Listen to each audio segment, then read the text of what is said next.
Nigeria. And it occurred to me that as a writer, it's my duty to look at what was going on in that area, even in a factional way, because we have read so many accounts of wars. Many of you are familiar with all the literature that have come out of World War One, World War Two, um, the Falklands War, and so many other encounters all over the world. So it occurred to me to also put something together. And I was fortunate to pay a visit to the northeast part of Nigeria a few years ago. So that gave me the opportunity to interview so many people, interview Nigerian soldiers, interviewed some international organizations that are on ground, working on the areas of humanitarian services. We're talking of Red Cross, UNICEF, and so many other organizations. And from that, I was able to put together a factional, what I call a factional account, that is fiction plus facts around what was happening. And then I named the book after one of the epicenters of the war, a town called Madagali. So that is what led to this book. Okay. Thank you very much. Now, since this is a reading session, we would hope that you will do quite a number of selected readings out of it. Okay. So, since we are waiting, please go ahead and begin the reading. Thank you. I would like to start from the first chapter. And the book is actually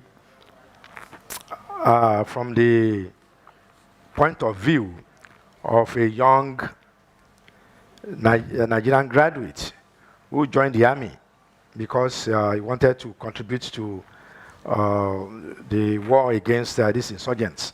So everything here is from his point of view. And it goes forth.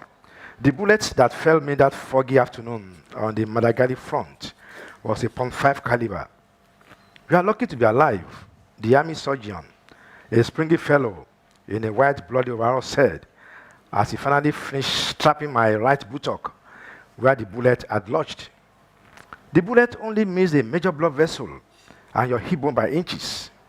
It also missed the nerve which will have crippled you for life. Or worse still, knock off your erection, as it is the nerve that supplies your prick. The doctor said, letting out a loud laughter. I smiled back painfully because of the discomfort. One of the things that war has taught me is the harsh reality that is rampant among soldiers, especially in the front. Whether they want to express extreme delight or extreme indignation, they will easily resort to soldier talk in a language devoid of emotion, but replete with pungent phrases. Our families and teachers will be shocked if they heard the way we spoke as soldiers. But out here, it's simply the language that everyone uses. We have suffered heavy losses after the Boko Haram terrorists and bishops outside Madagali the previous night. 6 dead, 10 wounded. It was the second ambush in a week, and we are all sad. Boko Haram, whose name translates Western education is forbidden, has killed thousands of people since its uprising in 2009. 2 of our dead were women soldiers. We retreated and walked crestfallen and silently one behind the other. The wounded were given first aid, and we carried the dead with us. The erstwhile dusty weather had thickened as the strong wind, heralding a heavy rain, lashed our bodies. The whimpering and agonizing cries of the wounded filled the air. Then it started to rain. We soon reached our trucks and got in. The engines revved, the trucks rattled and clattered along the pothole road. The drivers could not put on the headlamps because the lights would give us away. So we ran into holes and the trucks listed precariously from side to side. The rain got heavier. We ducked underneath the tarpaulins as the rain pelted them and dripped off the sides in streams. The trucks splashed through the puddles on the road, and we rocked along, tense, alert, but with our hearts in our mouths. The night stretched out slowly and agonisingly to dawn as the wrenching moans of the wounded filled the thick, dark night. Even the drumming of the raindrops on the tarpaulin became monotonous. It later crawled into torrents that lashed our heads, and the corpses starched in the little space in front of the truck. Rainwater fell on the bodies of the wounded, lying in our midst. It fell on their wounds. It fell on our hearts. As we moved into the outskirts of Mubi, the evidences of previous Boko Haram attacks assaulted our gaze. Carcasses of shelled and burnt-out buildings dotted the landscape like pimples on an adolescent's face. Far out in the horizon was a shell railway line with the rails ripped out and snarled upwards. On the far left was a Christian cemetery with coffins and corpses scattered as if suffering the indignity of a second death. Meanwhile, in a nearby thicket, a few meters from the main road, a column of Boko Haram terrorists watched us as we approached with deadpan attention. The terrorists had assigned their men, in some instances women, to duties. While some were assigned suicide missions, there were others to loot the remains of military barracks, cut away caches of weapons, ammunition, tanks, and vehicles. There were even teams assigned to record the onslaught on their cell phones. Some other insurgents were assigned the task of planting explosives on the attack military bases to deplete reinforcements. As trucks continued bouncing along the pothole road, I suddenly felt a premonition of danger. My heart pounded against my ribcage, and cold sweat erupted in my palms. The rain and the agonizing cries of the injured further befuddled my mind. For the first time since the beginning of the offensive in Madagali, I started wondering if all my efforts at dislodging the dissidents from the area would come to naught. I was still lost in thought when the rat-tat-tat-tat sounds of a machine gun suddenly broke out from nowhere. We were under attack again. Bullets ricocheted filled the air. The driver applied the brakes as our truck slowed to a stop. Even before then, we had started jumping off the truck as we ran for cover. Suddenly, there came screeches here and there as the earth shuddered, and men screamed as shells smashed a few colleagues very close to us. We threw ourselves to the ground. Well, can we give him a round of applause for the reading? Yeah, so this is a reading from chapter 1. Yes. So already you are sort of introducing us to what we are to meet in the book. Yes. You mentioned earlier that you did some research and then got some information to bring to your people. And you said you were creating something which was a faction or a fact and fiction. Which type of people did you speak to, and how were you able to weave those experiences together into what we have just listened to? Yes, thank you. Because it's a war story, I had to talk to the soldiers on the Nigerian side, and I had to talk to the Boko Haram insurgents. For the Nigerian soldiers, it wasn't difficult because these people that were legally allowed to talk to. I visited some of their barracks through some contacts, and from them I was able to learn how they were recruited into the army and the kind of training they went through and the kind of problems they encountered. And one of the problems they mentioned was this regular ambush. And it was a big problem for them. Even at the time when Nigeria called in the US, some US experts to assist them, the US experts had to go back home after a few weeks because each time they were supposed to go on a mission, the information would leak out, and then there would be an ambush, and so many casualties resulted. So I was able to talk to them, and the reason for the ambush was very simple, because they had, inside the Nigerian army, they had people, informants, who were giving the Boko Haram sect information. Then my dilemma, my difficulty was how to interview the Boko Haram soldier, because there was no way of going to the other side. And luckily for me, I was able to get in touch with a colleague of mine who was a medical doctor in a military hospital where some of the injured Boko Haram soldiers were.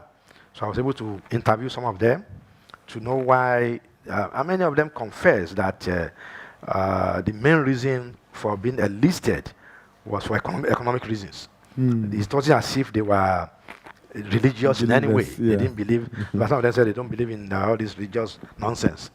But obviously, the insurgents were well funded by whatever was funding them. And some of these recruited soldiers told me that sometimes they were given as much as 2,000 to 4,000 US dollars just to be recruited. And again, I spoke to some of the members of the international humanitarian organizations like Red Cross, UNICEF, who are also there to give humanitarian services. And one of the complaints from the Nigerian side was that some of these humanitarian organizations were aiding the insurgents.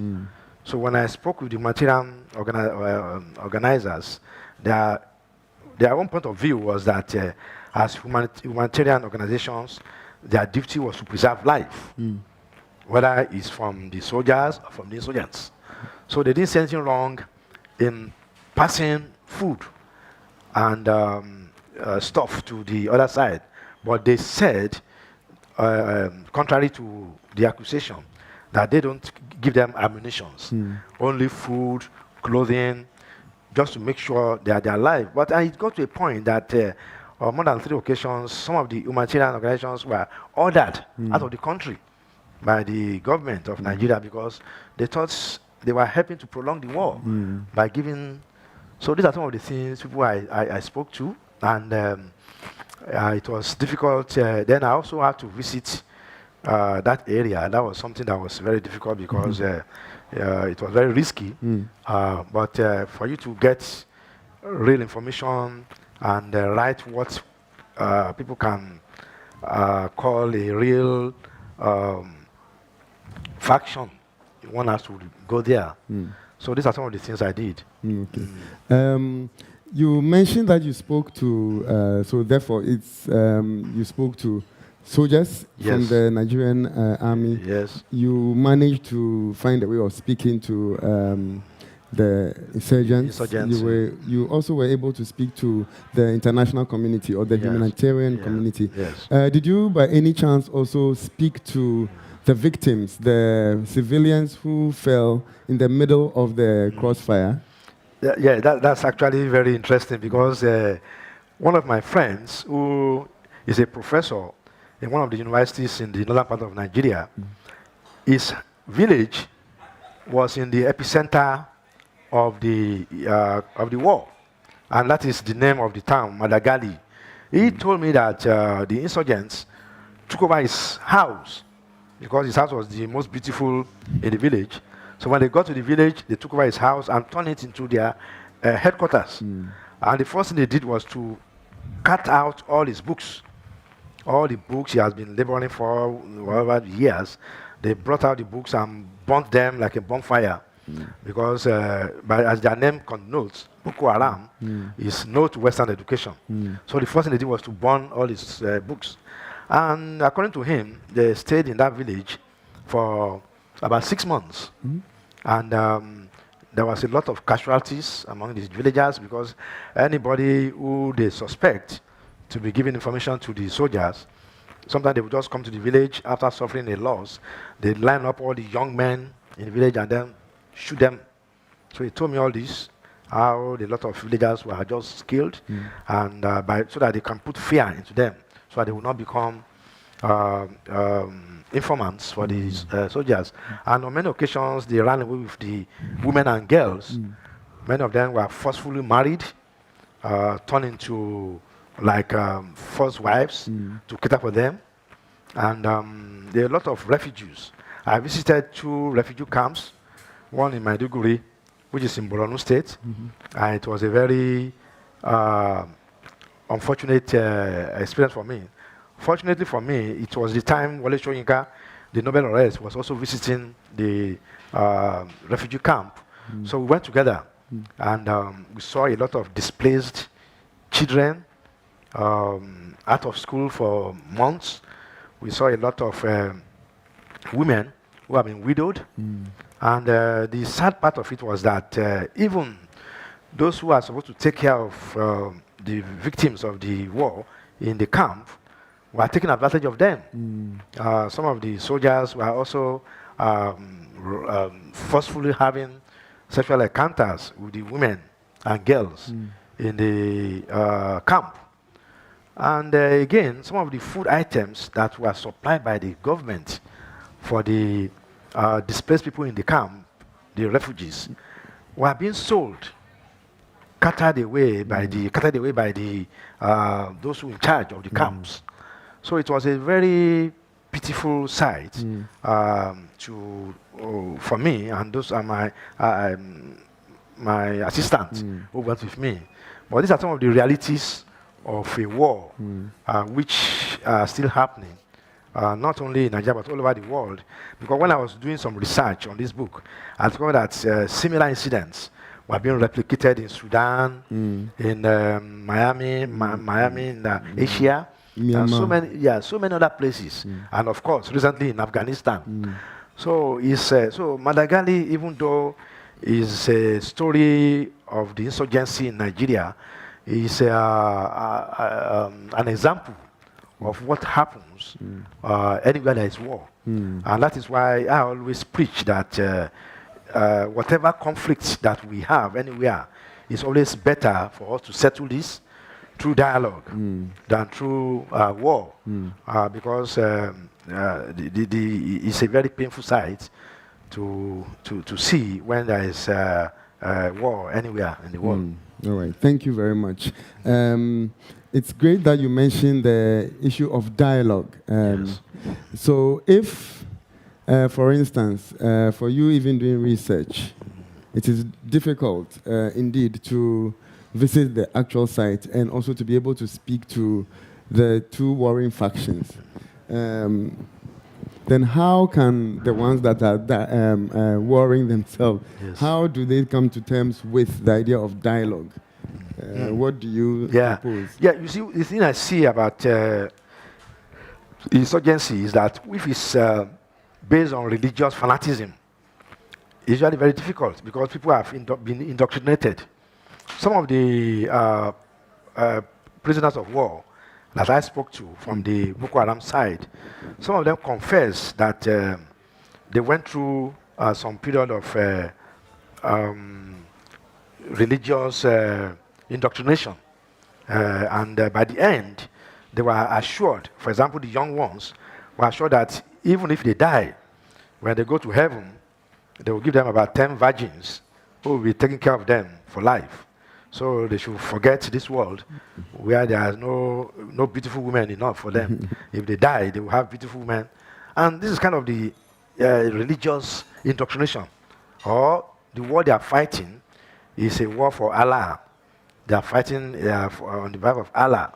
They will go to paradise. And in the paradise, they will have money, they will have everything. And before they know it, they say, oh, they are ready to go. Even some of them who are made to set off bombs, the suicide bombers. Some of them are young ladies, young men, and these are the kind of indoctrination they go through. And then, of course, we have those who join them for economic reasons. In fact, it got to a point in a town called Bawa. It's by the Lake Chad. It's a fishing port, very lucrative port. It got to a point that the Boko Haram insurgents took over the business of fishing and were using the proceeds of that fish to fuel their war. And the Nigerian army targeted that. It took them about 3 weeks to capture that fishing port so that they could cut off the source of supply for. So dialogue is difficult when the cause of people are fighting for have to do with religious fanaticism or for economic reasons or just because they feel that the government was being unfair to them.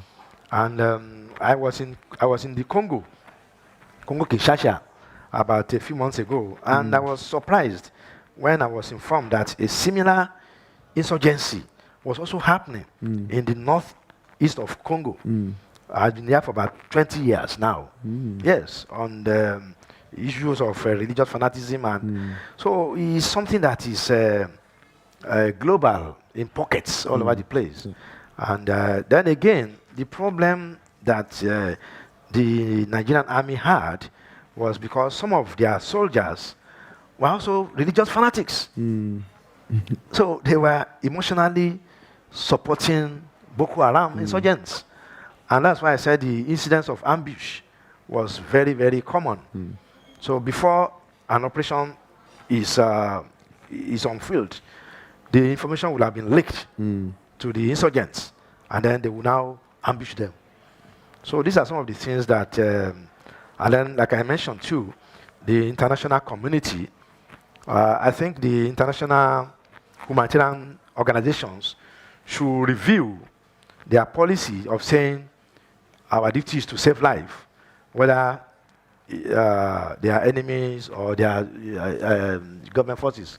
I'm not advocating for starvation as a weapon of war, but I believe that when there's a war going, and they were the international communities were airlifting supplies. It was as bad as that. They were dropping supplies through by air among the insurgents. I mean, in fact, one of the soldiers complained that the food that the insurgents were eating was better than their own.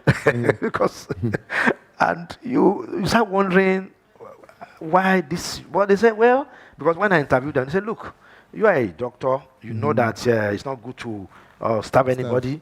Your duty, your Hippocratic oath, which you swore to, said that you must save life. And that's what we are doing. But that has encouraged and it has made the war to continue because these people are well fed. They wear beautiful clothes. And, although this has not been confirmed, they even say that on some occasions, the Red Cross usually drops some ammunition for them just to make sure they are well defended. So, interesting. I would also, before we go to another session of reading, I would like to ask, I mean, you are a doctor, you are practicing. Yes. So, and it's already a huge responsibility and, I mean, time-wise, fund-wise.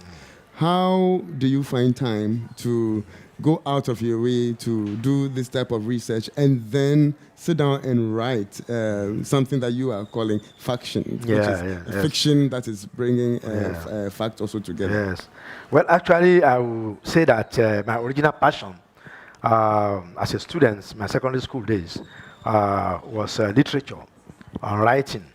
And all my best grades were in the humanities, in the art subjects, with a sprinkle of credits in sciences.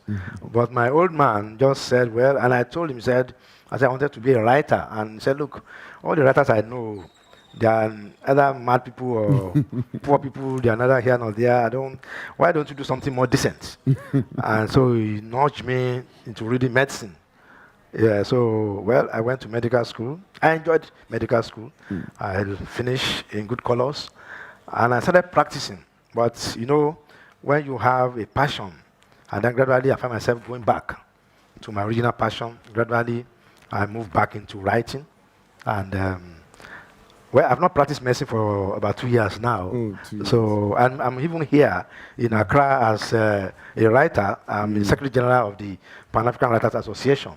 So when people come to the office, we talk literature. But when they tell me that they are sick, I'll give them a prescription, and they'll be shocked. Oh, that's nice. Yes. Thank you. So, do you want to read any other segments? Maybe now we had the introduction into the story. We know there's a sense of ambush and all that. Yes. Maybe you will lead us into something else that happens, because the protagonist of the story has a peculiar problem, and I think maybe you will lead us to that part. Oh, okay. Yeah, the issue, well, as a writer, we are given this license to complicate issues. So that just to make sure the reader keeps turning the page. And what I did was to, the young soldier, from the bullet wound, made him to be crippled, to be impotent.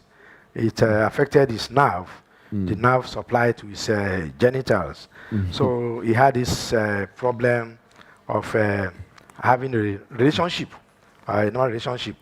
So that was another dimension to the whole story, which he had to contend with. And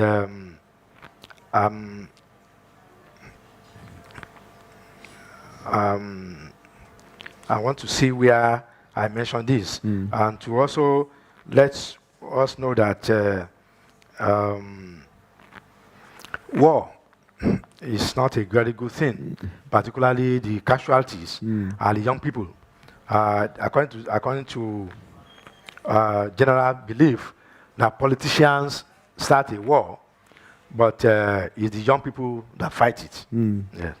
So in this chapter, this is the young soldier, Corporal Buka Salisu, had to see a doctor to see how he can help him out of his predicament.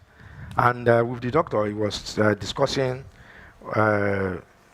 some of the things they will need to do. So I said, now, the results, so this is Dr. Williams talking to the Colonel Salisu. He said, Corporal, the results of your nerve conduction velocity test has confirmed that's a nerve injury that has caused your erectile dysfunction. You will therefore benefit from a surgical exploration of the nerve to correct the anomaly. The man said. For a moment, Corporal Salusi kept quiet. My sister, Fatima, came to my rescue, who had come into the hospital, asked, how long will the operation last? The surgeon said, that will be difficult to predict, but it should be between 1 to 3 hours. The idea is to see if you can stitch the two ends of the severe nerve together. If the gap between the stumps of the severe nerve is not too much, it won't stay long. But if it's too long, we'll have to give you a graft. A graft? A nerve graft? What is a nerve graft? Well, grafts are selected from nerves, and we use the procedure to treat unhealthy nerves. We can take a nerve from any part of your body. I never knew this thing would be so complicated. Fatima, my sister, said, repairing this nerve. And one of the problems, at that point, I asked the doctor, can't we just glue the two ends of the nerve together? The doctor burst into laughter. No, it's not possible. After agreeing with my mother and sisters to have the surgery done, we had to raise a loan of about $1 million.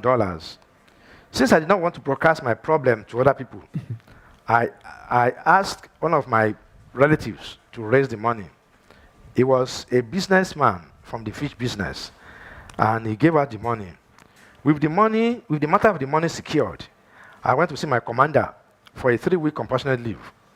Again, knowing how difficult it was for soldiers to keep secrets, especially in the conditions of war, I told him that the leave was to take care of my mother's health problems.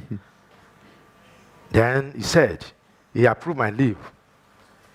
My girlfriend, Safia, when I told her about my proposed trip for the surgery, was not impressed. He thought it was a waste of money.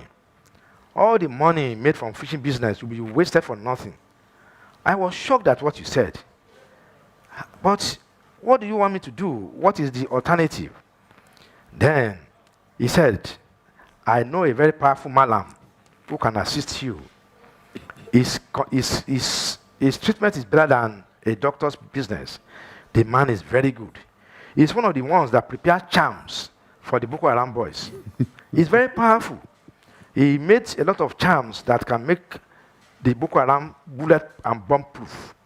He can also make them invisible to the enemy. When she noticed that I was quiet, she said, actually, I just want to advise you. From what I learned, your surgery will not end your problem. When I later expressed anxiety about the possibility of the surgery to Fatima, my sister, she asked me to commit everything to God. Thereafter, she said I should accompany her to the church for special prayers. Although as a kid, I had gone to church before with my mother, I had not attended church for a long time since my adult life, and I struggled with the decision to go or not to church. Jabi, it's important you go with me. And later, I found myself attending church for the first time. And as I entered the beautiful building, I made a sign of cross. And after the church service, I went for my surgery. Can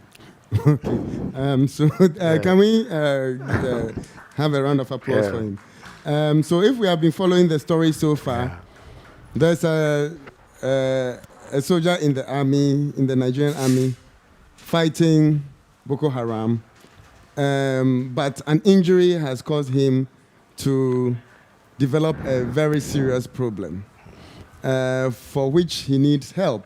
And the problem is that he's suffering from erectile dysfunction. Now, the solution for his problem is going to be the dilemma of our protagonist. Why did you decide to give this guy so much wahala?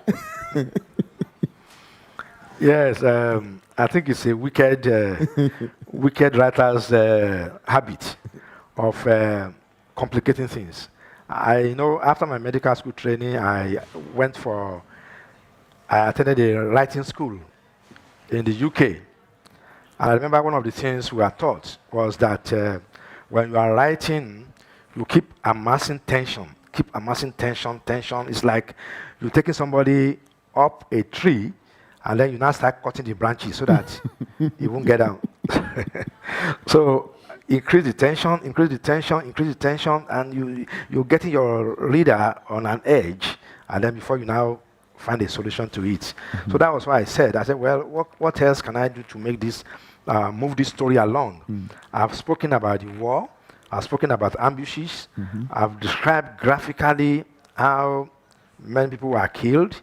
I've described so many other things. And I said, well, the next thing to do is probably incapacitate the young man. He joined the army at 23. And one of the things a 23-year-old man will be looking forward to is to have to settle down, or if not settle down, he can to have a relationship. And so I decided to do that to him. And I had to apologize after the story to the young man that I did that to him. Because in the course of the story, he was embarrassed on 3 occasions when he wanted to get intimate with his girlfriend. And at the point when the girl was ready for him, he discovered that the man couldn't move again. And on one occasion, one of his soldier friends suggested that he should visit a harlot just to make sure that he won't be embarrassed. And along the way, it also affected his military action. Mm-hmm. He had to go for medical treatment on 3 occasions, to the point that he was threatened that he will be sacked. But I didn't know how to resolve the issue. After putting the man on top of the tree, the next thing was how to bring him down. So, but I will leave that one to anybody who wants to read to find out how it was resolved. Okay, Yes. so we've gone to a point where this guy is in trouble. His solution lies in the enemy's camp, actually. And so at this point, the writer is telling us that if you want to know what happened to our guy, please get the book, a copy of the book, and you will even have his seal of approval with an autograph. At this point, we'd like to open to the public. Are there any contributions, any questions, any things that are bothering you that you would like to ask our author? We are willing to have questions from you. I can take the questions together?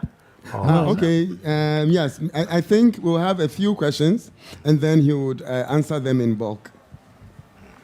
Thank you very much. To what extent, I like the idea of Boko Haram, like these Boko Haram people fighting, where Boko Haram actually means like kicking against Western education. To what extent are we all also, are we indoctrinated?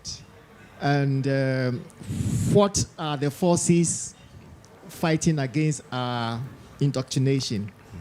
Because you and I, and almost everybody within society, society thrives on indoctrination to one extent or the other. How does it compare to what Boko Haram is doing, or the people who are also against them and things like that? I want some clarity about that. I want your thoughts concerning that. Okay, thank you. Thank you.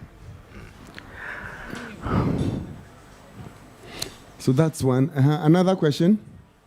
We'll take like 5 and then we'll answer it in bulk.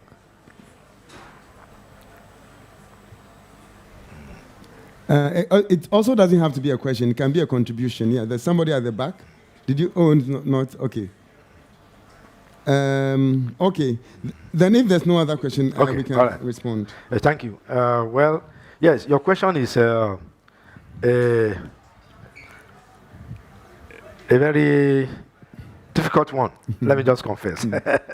Because if you say we are indoctrinated against Boko Haram, then we're now saying that we too are also guilty of being biased against people for their religious beliefs. But my own thinking is that in every society we should allow religious tolerance to exist. And for me, when your religion becomes a form of danger to any other person, then that is where I would say you are crossing the border. If, for example, I belong to the Hindu sect, and we don't eat, I think, cows. Hindus don't eat cows. And the cows are allowed to loiter about.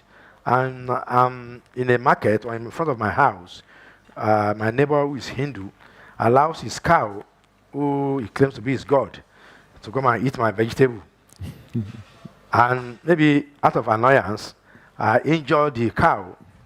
And the fellow comes to me that because I've injured his god, then I've committed blasphemy, and something must be done to me. Or mistakenly, I didn't know that there's a Quran under this seat. And when I sat down, I sat on the Quran. And the Muslim fanatic says, "Oh, you've desecrated my holy book. And in my religion, anybody who desecrated the holy book should die." Then we know these are things that are getting people into trouble. I remember this famous author, Rushdie, who was committed to death for having the temerity to, according to them, write against Muhammad. So we see all these pockets of religious fanaticism all over the place. Even some of my friends, anytime they read my book, will come and tell me that, please, Wale, we saw somewhere where you put, you made the thief in that story to be called Muhammad. That is wrong. Yeah. Please, next time, don't do that. We know it's a mistake, but don't do it again. And I said, look, there are so many people behind Muhammad, and anything can happen to them. So for me, indoctrination is it only occurs when you allow your religion to put other people in danger. If, like in Nigeria now, the southwest of Nigeria has almost equal mix of Christians and Muslims. And you see families intermarrying among them. You even see my own grandparents were Muslims. And my father had 4 siblings. And out of the 5 of them, 3 stayed as Muslims and 2 became Christians. And I'm just fortunate that, well, I won't say for, I'm just because my father became a Christian, I'm a Christian by virtue of that. But I have cousins who are Muslims. And when I was growing up, we used to mix together. In fact, I used to follow them to Quranic school because they used to serve food after the lessons. And that's why what enticed some of us. So I used to follow them, my cousins. And anytime they are having their Muslim festivals, their parents will sew new clothes for all of us. And when they kill their ram, we all eat. And when it's the time for Christmas, they come to our house and eat turkey, Christmas turkey. So for us, in that area of the country, there wasn't much problem. But the problem is when you go further north and you find people who are very fanatic about the religion. And for me, why I don't agree with war, I still believe that any kind of behavior that targets women and children as to kill them, then that one is no more religion. Even the Muslims are already dissociating themselves from the Boko Haram insurgents, because they believe that these people are not true Muslims, because they believe that a true Muslim will not go and burn down a mosque, will not go and kill women and girls. So that's why I said your question is difficult, because I believe in religious freedom, and I believe in everybody worshiping whatever faith they believe in. But the moment you start endangering other people's lives because of your own religion, then I believe something has to be done to that. Yes. All right, thank you. Any more interaction with the public? Any comments, questions, or anything that you notice? If not, oh, okay, there's one.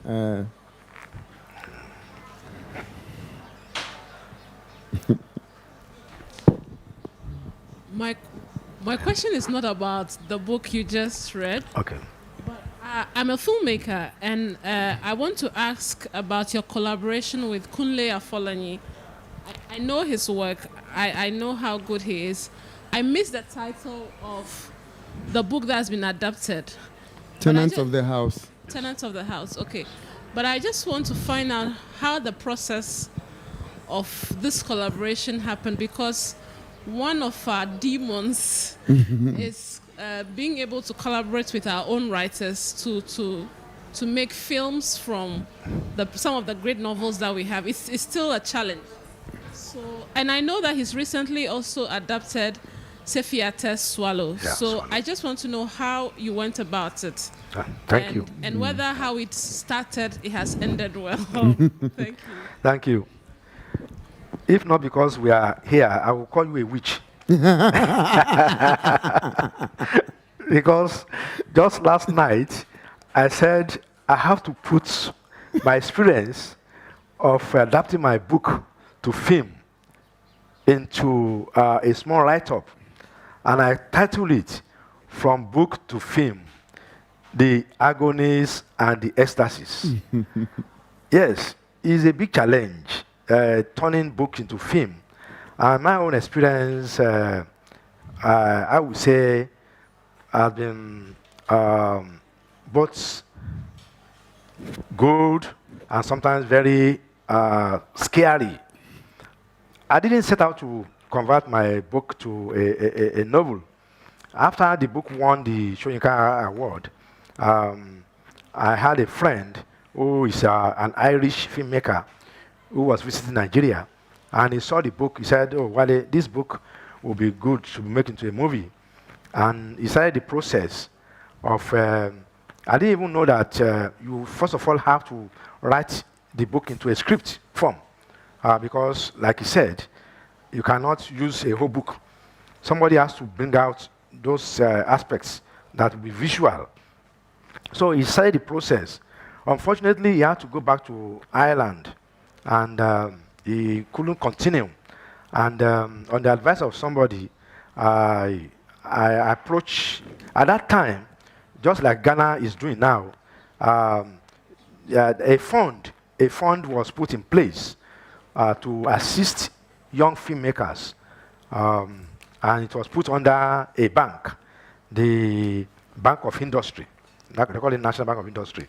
So I approached the bank, and after being screened, because they had to go through many scripts, my script was selected out of about 30 scripts, and I got a loan. Initially, it was a grant, but it was turned into a loan with a 6% interest, and that was where the problem started. And of course, we went to shoot the film. There was a lot of delays, because I never knew filmmaking is such a complicated thing. When I visited the filming scene, I found the whole place full of over 50 people making just one film, and I didn't know. I said, no wonder, that's where all my money has gone to. Anyway, we continued. The film was completed. I thought that was the end of the story. I didn't know there was another stage, editing. I had to bring out money again. Editing was done. Then they called another one scoring, music scoring. You have to put music. That one was not done in Nigeria. They had to do it in South Africa. I had to put money again. I thought, well, that's the end. Let me go. Now they said the marketing. I had to look for a marketer again. So luckily, I was able to do that. Then it went to the cinema. Unfortunately, it was during the lockdown period, and the result was not too good. And meanwhile, the interest on the loan kept climbing, and the outcome from the cinema wasn't. And anyway, I made a lucky break, because along the line, Netflix came in, and I was fortunate that Netflix finally commissioned the film, and I think they should start streaming anytime from now. From the money from the next week, I think I'll be able to pay my loan. But I've not made money yet. Thank you. I think this is a great moment to end the conversation. Thank you very much, Wale Okediran, for this time that you shared with us. You have taken us halfway up the tree. Now we are stuck up there. So to come down, I think we have to get copies of Madagali and see what happens to our main character. Thank you very much It's a pleasure. for sharing with us. And ladies and gentlemen, more things continue after here. Please join whichever panel or session available and participate like you have done. Please give yourselves a round of applause. And thank you very much. Thank you. I have been Bernard Akwe Jackson, your moderator for the moment. Thank you. Okay. There are copies of the book available, and you can get an autographed copy if you get one. Here. Thank you.